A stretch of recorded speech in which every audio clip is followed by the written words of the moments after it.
तो क्या मानवेंद्र सिंह जसोल बहुत ही जल्द भाजपा ज्वाइन करने वाले हैं? तो क्या आने वाले लोकसभा चुनावों में मानवेंद्र सिंह बाड़मेर जैसलमेर लोकसभा क्षेत्र के प्रत्याशी होंगे, या फिर मानवेंद्र सिंह जसोल को भाजपा राज्यसभा सांसद बनाएगी? तमाम सवाल कल से कई लोगों के जहन में इधर उधर घूम रहे हैं। आज हम इसी मुद्दे पर बात करेंगे और समझाने की कोशिश करेंगे कि इन दिनों सियासी घटनाक्रम कहां उठा पटक कर रहा है, मानवेंद्र सिंह के मन में क्या चल रही है। क्या मानवेंद्र सिंह वाकई में उनके जो कार्यकर्ता हैं, उनके जो समर्थक हैं, उनको चाहने वाले लोग हैं, उनकी बात मान करके भाजपा में चले जाएंगे? क्या मानवेंद्र सिंह ने पहली बार ऐसी प्रतिक्रिया दी है कि जो बातें चल रही हैं उसको मैं सार्वजनिक तो नहीं कर सकता, लेकिन जब तक बात पूरी स्थिति क्लियर नहीं होगी तब तक मैं कुछ नहीं कहूं। बात की शुरुआत करते हैं वर्ष 2014। पूरे देश में लोकसभा के चुनाव चल रहे थे। बाड़मेर और जैसलमेर से उस समय लोकसभा की तैयारी कर रहे थे मारवाड़ के गौरव, देश के पूर्व रक्षा, विदेश और वित्त मंत्री जसवंत सिंह जसोल। हालांकि जसवंत सिंह जसोल ने इससे पहले इस मारवाड़ क्षेत्र से कभी चुनाव लोकसभा के नहीं लड़े।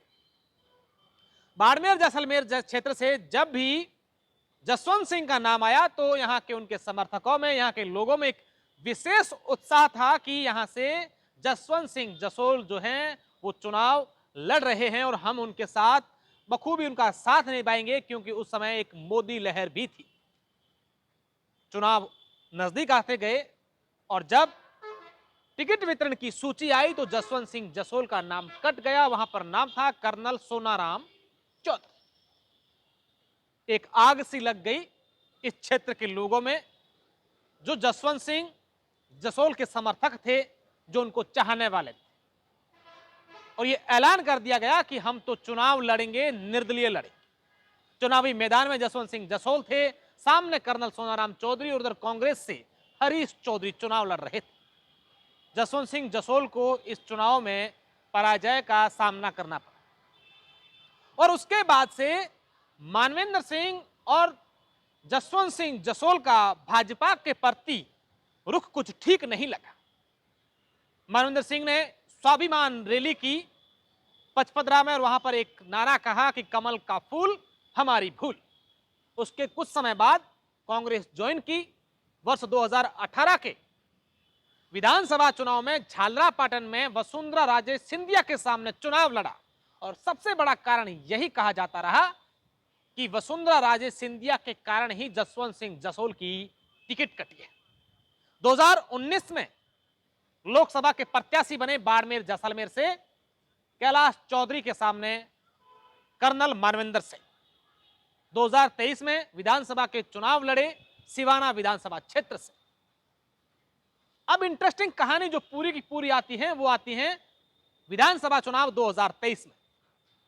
2023 के चुनाव हुए, भाजपा ने 115 सीटें हासिल की और राजनीतिक गलियारों में ये कयास लगाए जा रहे थे कि इस बार वसुंधरा राजे सिंधिया को मुख्यमंत्री नहीं बनाया जाएगा। हालांकि टिकट वितरण के दौरान जब वसुंधरा राजे सिंधिया का इंटरफेयर जितना रहा, उसके बाद से इन कयासों पर धीरे धीरे विराम लगना शुरू हो गया कि टिकट वितरण में जो है वसुंधरा राजे का इंटरफेयर ज्यादा रहा है, तो हो सकता है कि इनको जो है मुख्यमंत्री बनाया जाए।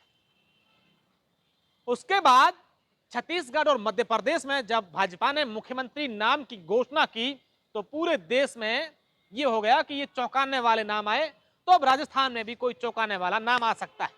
और ऐसा ही हुआ, राजस्थान में भजन लाल शर्मा का नाम मुख्यमंत्री के रूप में घोषित हुआ और उनको बनाया गया। और वसुंधरा राजे सिंधिया को न तो मुख्यमंत्री के रूप में या भाजपा की किसी कमेटी का या फिर किसी कैबिनेट या किसी अन्य मंत्री के रूप में भी उनका नाम कहीं नहीं आया। तो इस बात की खुशी सबसे ज्यादा मानवेंद्र सिंह के चेहरे पर नजर आई। ऐसा मैं इसलिए कह रहा हूं क्योंकि मानवेंद्र सिंह ने इस बात पर ठप्पा भी लगा दिया, इस बात को सत्यापित भी कर दिया, यह कह करके कि अब तो मेरा जी सोरा हो गया, यानी कि मुझे बड़ी खुशी हुई है।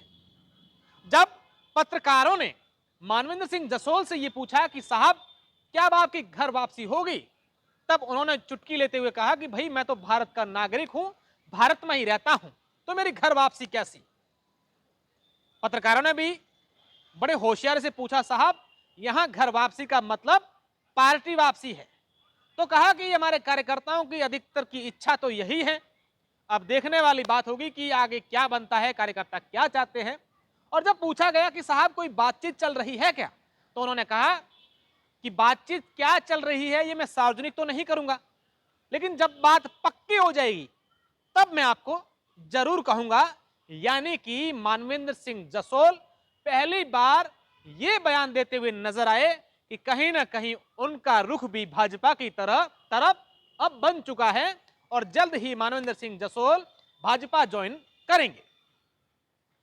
अब इस बयान के बाद, इस खबर के बाद, कल से इन चर्चाओं के बाद एक सवाल सबसे जरूरी हो गया है कि मानवेंद्र सिंह जसोल अगर भाजपा में आते हैं तो क्या लोकसभा चुनाव 2024 में मानवेंद्र सिंह जसोल को यहां का प्रत्याशी बनाएगी भाजपा, या फिर कैलाश चौधरी जिस तरीके से लगातार क्षेत्र में एक्टिव हैं उनको मौका देगी, या फिर कुछ नया ही नाम चौंकाने वाला होगा।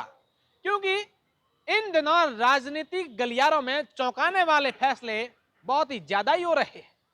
चौंकाने वाले मैं इसलिए कह रहा हूं कि सांगाराम जांगीड़ पूर्व डीजीपी जो बाड़मेर के एक छोटे से गांव के निवासी हैं और तमिलनाडु के डीजीपी रहे, पार्टी के बड़े पदाधिकारियों से अच्छे संबंध है, अच्छे संपर्क हैं, बड़े अधिकारियों के साथ उनका उठना बैठना है और लोगों में भी अच्छी पकड़ है। तो क्या पार्टी सांगाराम जांगीड़ को मौका देगी या फिर कोई नया चेहरा ही होगा? इस सूची में नाम तो ज्यादा है।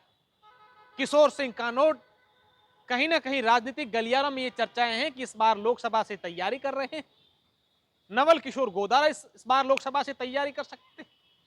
वहीं दूसरी तरफ कांग्रेस की बात करें तो हरीश चौधरी, फतेह खान जो इस बार निर्दलीय शिव से चुनाव लड़े, कर्नल सोनाराम चौधरी जो इस बार गुड़ामलानी कांग्रेस से चुनाव लड़े, तमाम नाम हैं। अब कौन होगा प्रत्याशी तो देखने वाली बात होगी, लेकिन फिलहाल तो चर्चा यही है कि क्या मानवेंद्र सिंह भाजपा में जाते हैं, और अगर जाते हैं तो क्या उनको प्रत्याशी बनाएंगे या फिर राज्यसभा में सांसद बनाया जाएगा। देखने वाली बात हो। धन्यवाद।